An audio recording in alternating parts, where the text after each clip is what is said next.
ખેડૂતો માટે માઠા સમાચાર આવી રહ્યું છે ફરી માવઠું। ગુજરાતમાં ફરી માવઠાની આગાહી। 2 દિવસ બાદ થશે કમોસમી વરસાદ। ગુજરાતના ખેડૂતો માટે માઠા સમાચાર। ભર ઉનાળે માવઠાની આગાહી। ગુજરાતના ખેડૂતો માટે ફરી એક વખત ચિંતાના સમાચાર આવ્યા છે। ગુજરાતમાં કાળઝાળ ગરમી વચ્ચે માવઠાની આગાહી થઈ છે। હવામાન વિભાગે આ આગાહી કરી છે। પવનની દિશા સતત બદલાઈ રહી છે, જેના કારણે મહત્તમ તાપમાનમાં વધઘટની સાથે કમોસમી વરસાદની આગાહી કરાઈ છે। ગુજરાતના વાતાવરણમાં પલટો આવશે અને સામાન્યથી મધ્યમ વરસાદ થઈ શકે છે। 31 માર્ચથી 2 એપ્રિલ સુધી માવઠાનો રાઉન્ડ। ગાજવીજ તેજ પવન સાથે માવઠું થશે। 40 કિલોમીટરની ઝડપે પવન ફૂંકાઈ શકે છે। સામાન્યથી મધ્યમ વરસાદ થઈ શકે છે। હવામાન વિભાગના મતે તાપમાન 2 થી 3 ડિગ્રી વધશે, પરંતુ મહારાષ્ટ્ર ઉપર એક ટ્રફ સક્રિય થયું છે, જેના કારણે 31 માર્ચથી 2 એપ્રિલ સુધી ગુજરાતના વાતાવરણમાં પલટો આવશે। તેમજ દક્ષિણ ગુજરાત, ઉત્તર ગુજરાત, સૌરાષ્ટ્રના અમુક જિલ્લામાં થંડરસ્ટોર્મ સાથે સામાન્ય વરસાદ થશે। 31 માર્ચે નર્મદા, તાપીમાં વરસાદની આગાહી। 1 એપ્રિલે વીજળીના કડાકા ભડાકા સાથે તેજ પવન સાથે વરસાદ તૂટી પડશે। 40 કિલોમીટરની ઝડપના પવન સાથે સામાન્યથી મધ્યમ વરસાદ થઈ શકે। 1 એપ્રિલે છોટાઉદેપુર, નર્મદા, સુરત, ડાંગ, નવસારી, વલસાડ, તાપી, ગીર સોમનાથ, દાદરા નગર હવેલી, અમરેલી, ભાવનગરમાં સામાન્યથી મધ્યમ વરસાદની શક્યતા છે। 2 એપ્રિલે સાબરકાંઠા, અરવલ્લી, મહીસાગર, દાહોદ, પંચમહાલ, ખેડા, આણંદ, વડોદરા, છોટાઉદેપુર, ભરૂચ, નર્મદા, સુરત, તાપી, નવસારી, વલસાડ, ડાંગ, બોટાદ, ભાવનગર, અમરેલી, ગીર સોમનાથમાં સામાન્યથી મધ્યમ વરસાદની આગાહી છે। ભર ઉનાળે માવઠાની આગાહીને લઈને ખેડૂતોમાં ચિંતા। થંડરસ્ટોર્મ એક્ટિવિટીના કારણે ભારે પવન ફૂંકાતો હોય ત્યારે ભારે પવનના કારણે બાગાયતી પાકને નુકસાન થવાની ભીતિ।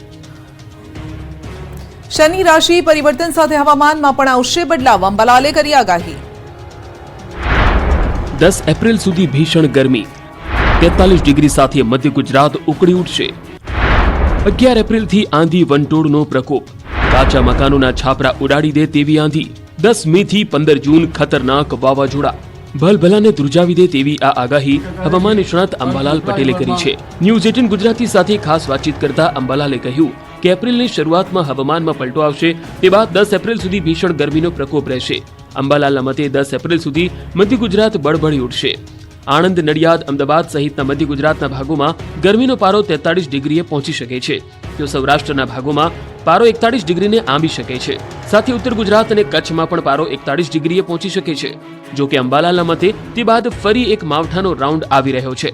એટલે તારીખ 11મી એપ્રિલ આંધી વંટોળ સાથે કેટલાક ભાગમાં કમોસમી વરસાદ અને કેટલાક ભાગમાં છાંટા પડવાની શક્યતા રહી શકે છે। અંબાલાલના મતે એપ્રિલ બાદ મેનો મહિનો વાવાઝોડાનો રહી શકે છે। બંગાળના ઉપસાગરમાં 2 થી 3 વાવાઝોડા બનશે અને તેમાં પણ 10 મે થી 15 જૂન સુધી ખતરનાક વાવાઝોડા બની શકે છે। એટલું જ નહીં, અરબ સાગરમાં પણ 1 કે 2 વાવાઝોડા બની શકે છે। તો 10મી મે થી આંધી વંટોળનું પ્રમાણ વધી જશે। 10 મે બાદની આંધીથી કાચા મકાનના છાપરા ઉડી જાય તેવો પવન ફૂંકાશે। સાથે જ આરબ દેશમાંથી કાળી આંધી આવી શકે છે।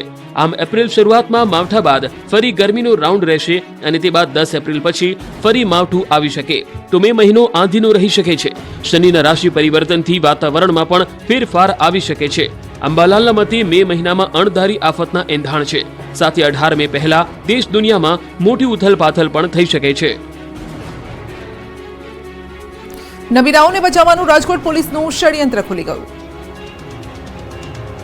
રાજકોટ પોલીસ ન્યારી ડેમ અકસ્માતને લઈને વિવાદમાં સપડાઈ છે। અકસ્માત બાદ ખુદ રાજકોટ પોલીસે કાર ચાલક નબીરાઓને છાવર્યા।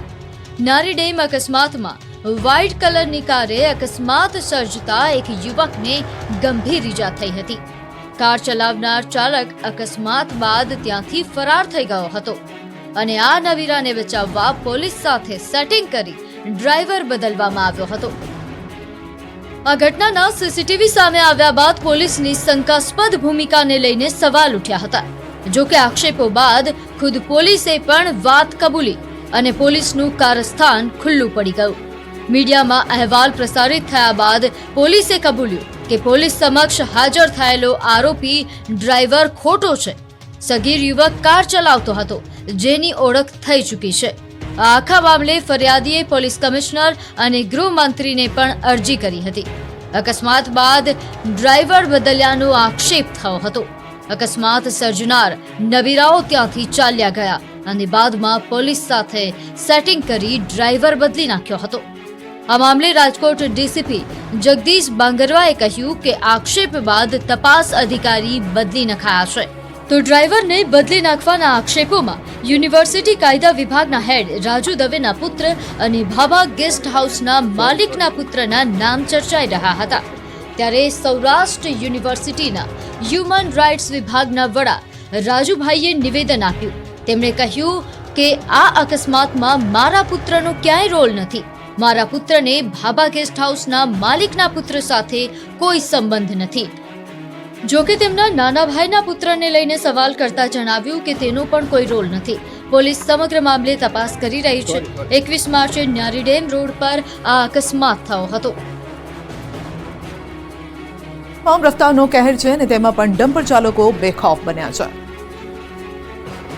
મોટા શહેરોમાં ભારે વાહનોનો કેર છે, તેમાં પણ ડમ્પર ચાલકો બેફામ બન્યા છે. વડોદરામાં ફરી એક વખત બેફામ ડમ્પર ચાલકના ગમખ્વાર અકસ્માતની ઘટના સામે આવી છે. ભલભલાને ધ્રુજાવી દે તેવો આ બનાવ સીસીટીવીમાં કેદ થયો છે. આ અકસ્માતમાં પૂરપાટ ઝડપે જઈ રહેલા ડમ્પરે માતા પુત્રીને અડફેટે લીધા હતા. આ હિટ એન્ડ રનની ઘટનામાં એકનું મોત નીપજ્યું છે. હિટ એન્ડ રનની આ ઘટના વાઘોડિયા માળોદર રોડ પર બની હતી. સીસીટીવીમાં સાફ જોઈ શકાય છે કે સિંગલ રોડ પર 2 થી 3 ડમ્પરો પૂરપાટ દોડી રહ્યા છે. રોડ સિંગલ છે અને સામેથી પણ વાહનો આવી રહ્યા છે. જ્યાં પૂરપાટ ઝડપે આવી રહેલા ડમ્પર ચાલકે એક્ટિવાને અડફેટે લીધી હતી. એક્ટિવા પર જઈ રહેલી માતા પુત્રીને અડફેટે લીધા હતા. ટક્કર એટલી જોરદાર હતી કે એક્ટિવા સહિત માતા પુત્રી રોડ પર ઢસડાયા હતા. આ અકસ્માતમાં માતા પુત્રીને ગંભીર ઈજા પહોંચી હતી, જે બાદ બંનેને હોસ્પિટલ ખસેડવામાં આવ્યા હતા. જો કે સારવાર દરમિયાન 12 વર્ષીય પુત્રી કાવ્યાનું મોત થયું હતું, જ્યારે માતા સારવાર હેઠળ છે. મૃતક કાવ્યાના પિતા દુબઈ રહે છે અને તેના પિતાને આ બનાવની જાણ કરવામાં આવી છે. અકસ્માત બાદ ડમ્પર ચાલક નિષ્ઠુર બનીને ફરાર થઈ ગયો હતો. હાલમાં વાઘોડિયા પોલીસે સીસીટીવીના આધારે ડમ્પર ચાલકની શોધ શરૂ કરી છે. સુરતમાં એક જ દિવસમાં 2 હિટ એન્ડ રનનો બનાવ બન્યો. જો કે બંને અકસ્માતમાં આરોપીઓ પકડાઈ ગયા. બેફામ રફતાર, આખરે બ્રેક ક્યારે લાગશે? પૂરપાટ ઝડપની મજામાં કેટલાક નિર્દોષોનો લેવાઈ રહ્યો છે ભોગ.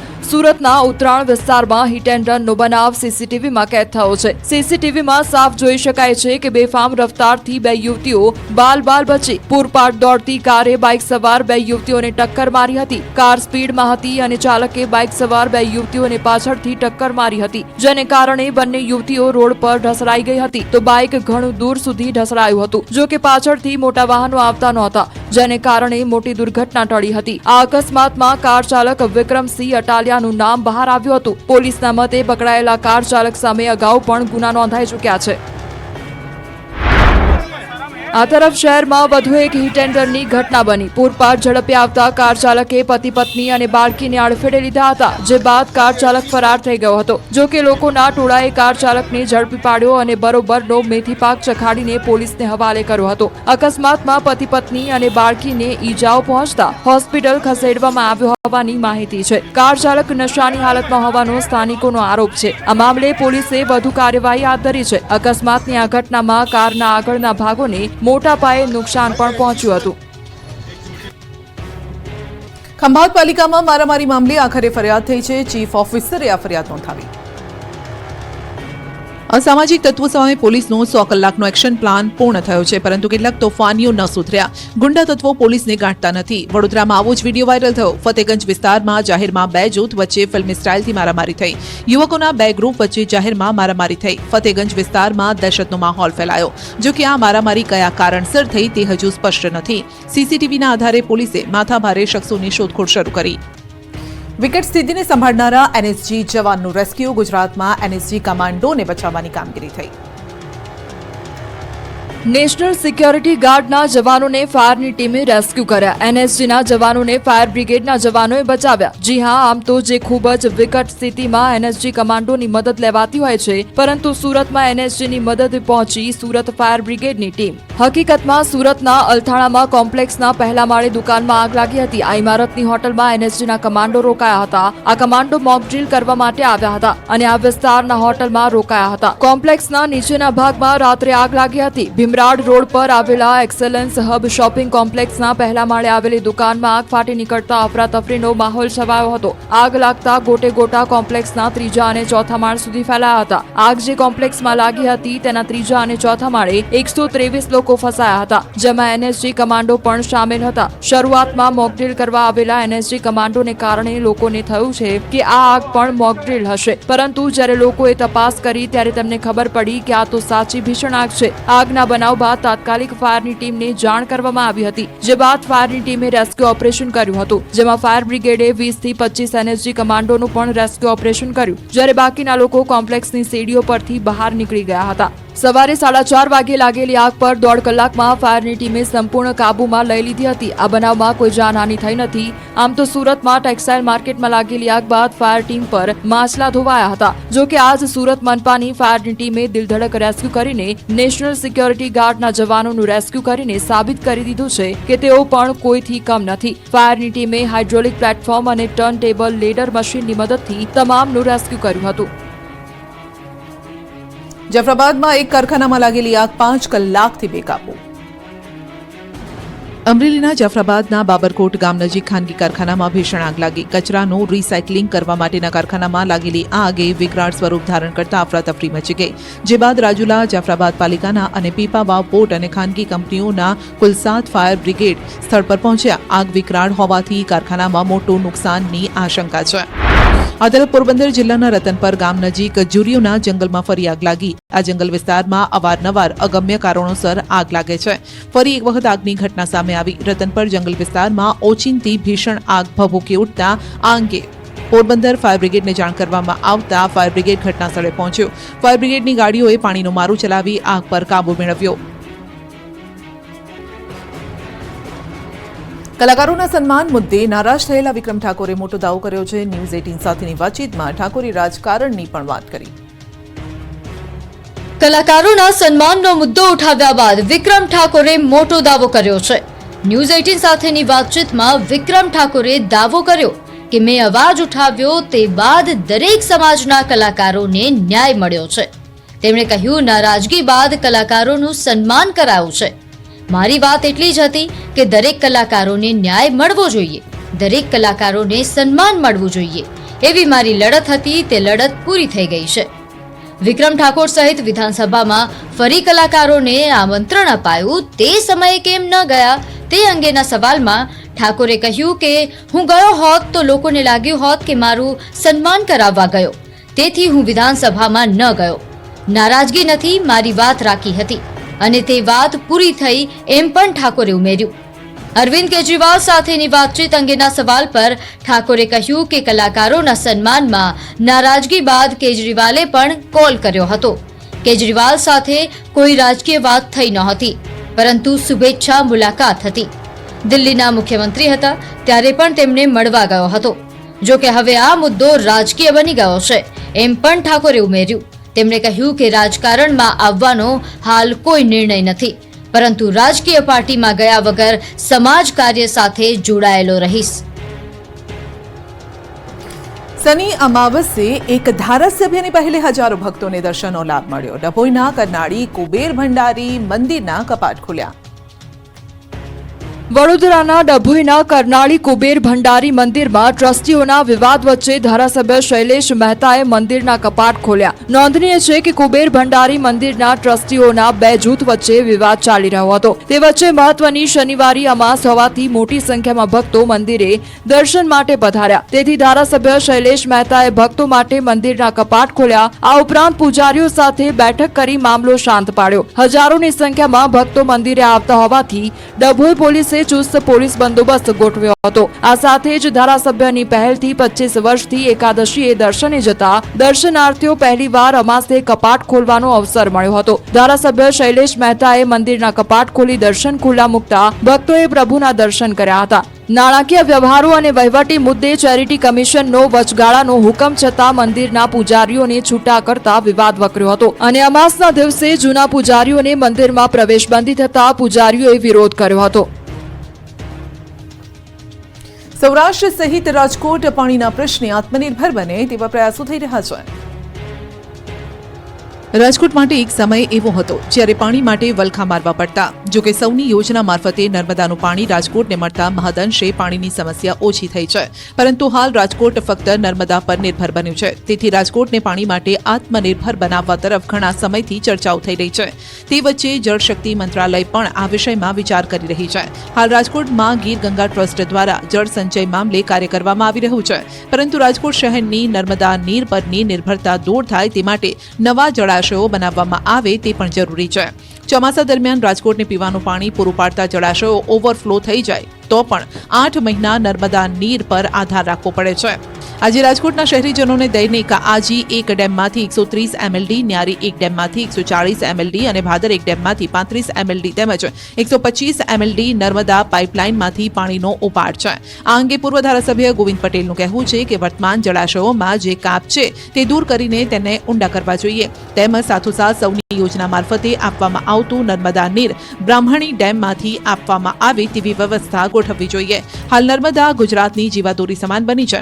રાજકોટ સહિત સૌરાષ્ટ્ર અને કચ્છના છેવાડાના ગામ સુધી નર્મદા નીર પહોંચી રહ્યા છે અને ત્યારે રાજકોટ શહેરની નર્મદા નીર પરની નિર્ભરતા દૂર થાય તે માટે નવા જળાશયો બનાવવામાં આવે તે જરૂરી છે. અમરેલીમાં ડેમના પાણીના મુદ્દે ખેડૂતો અને તંત્ર સામસામે આવી ગયા. ડેમના પાણી મુદ્દે તંત્ર અને ખેડૂતો આવી ગયા સામસામે. અમરેલીના રાજુલા તાલુકાના ધારેશ્વર ગામ પાસે ધાતરવડી એક ડેમના પાણી મુદ્દે ખેડૂતો લડી લેવાના મૂડમાં છે.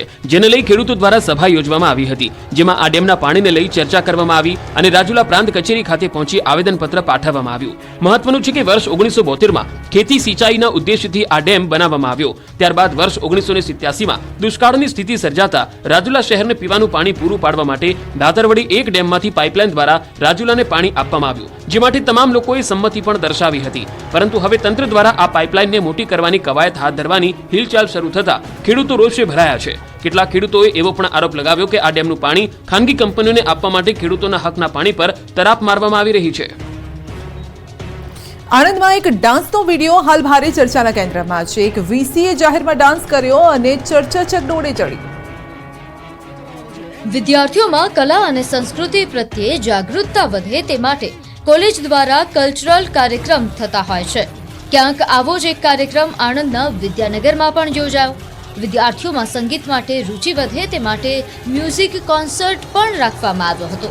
પરંતુ આ કાર્યક્રમમાં યુનિવર્સિટીના વીસી અને રજિસ્ટ્રારનો ડાન્સ ચર્ચાનો વિષય બન્યો. આંખ મારે ઓ લડકી આંખ મારે સોંગ પર સ્ટેજ પર વીસીના પગ થિરકવા લાગ્યા. અહીં સવાલ વીસીના પદની ગરિમાનો છે. વિદ્યાર્થીઓના મનોરંજનના કાર્યક્રમમાં યુનિવર્સિટીના સંચાલકો આવા સોંગ પર ડાન્સ કરે તે સૌ કોઈ માટે આશ્ચર્યની વાત છે.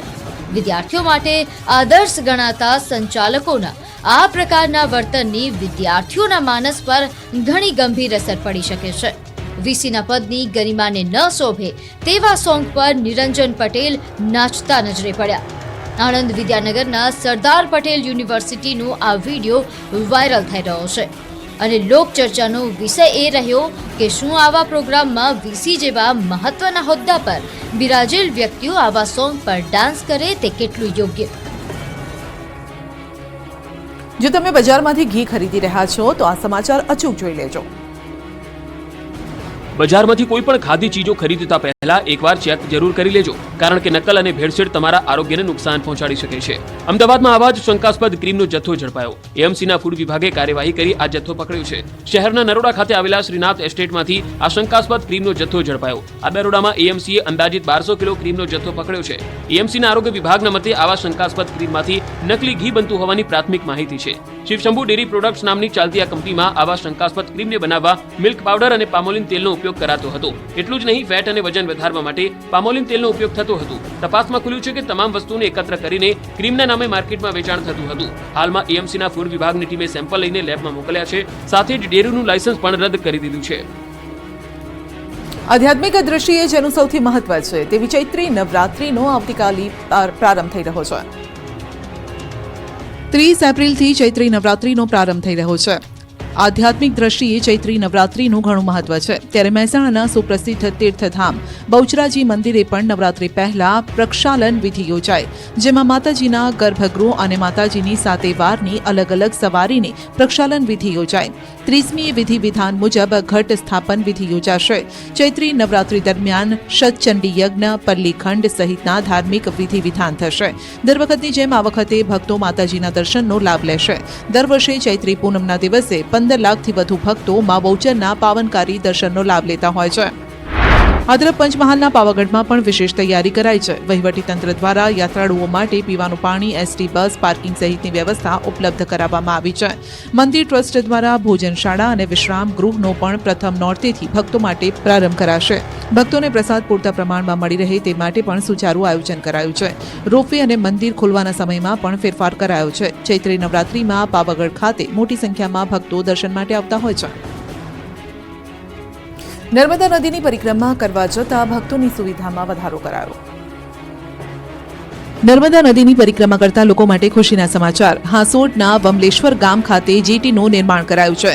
રાજ્ય સરકાર તરફથી 21 કરોડના ખર્ચે જેટીનું નિર્માણ કરાયું. રાજ્યકક્ષાના પ્રધાન કુંવરજી હળપતિના હસ્તે જેટીનું લોકાર્પણ કરાયું. આ જેટીનું નિર્માણ થયા બાદ હવે પરિક્રમાવાસીઓ સરળતાથી નદી પાર કરી શકશે. દર વર્ષે અહીં 2 લાખથી 3 લાખ જેટલા લોકો પરિક્રમા માટે આવતા હોય છે, ત્યારે આ તમામ લોકોને સુવિધા મળશે. આ અગાઉ દહેજના મીઠી તલાઈ ખાતે જેટીનું નિર્માણ કરાયું હતું. હવે વમલેશ્વરમાં પણ જેટીની સુવિધા ઊભી કરાઈ છે. નર્મદા નદી દેશની એવી પહેલી નદી છે જેની પરિક્રમા થાય છે. મધ્યપ્રદેશના અમરકંટકથી નર્મદા મૈયાની પરિક્રમા શરૂ કરતા પરિક્રમાર્થીઓ માટેના છેલ્લા પડાવ સમાન હાંસોટના વમલેશ્વરમાં જેટીનું નિર્માણ કરાયું છે. દર વર્ષે પરિક્રમાવાસીઓની સંખ્યામાં વધારો થઈ રહ્યો છે. સામે વમલેશ્વરથી સામે કિનારે મીઠી તલાઈ જવા માટે બોટની ઓછી સંખ્યા તથા સુવિધાના અભાવે મુશ્કેલી પડતી હતી. લોકાર્પણ કાર્યક્રમમાં નર્મદા પરિક્રમા સંત સમિતિના ગિરીશાનંદ સ્વામી, ધારાસભ્ય ઈશ્વરસિંહ પટેલ સહિત અધિકારીઓ ઉપસ્થિત રહ્યા.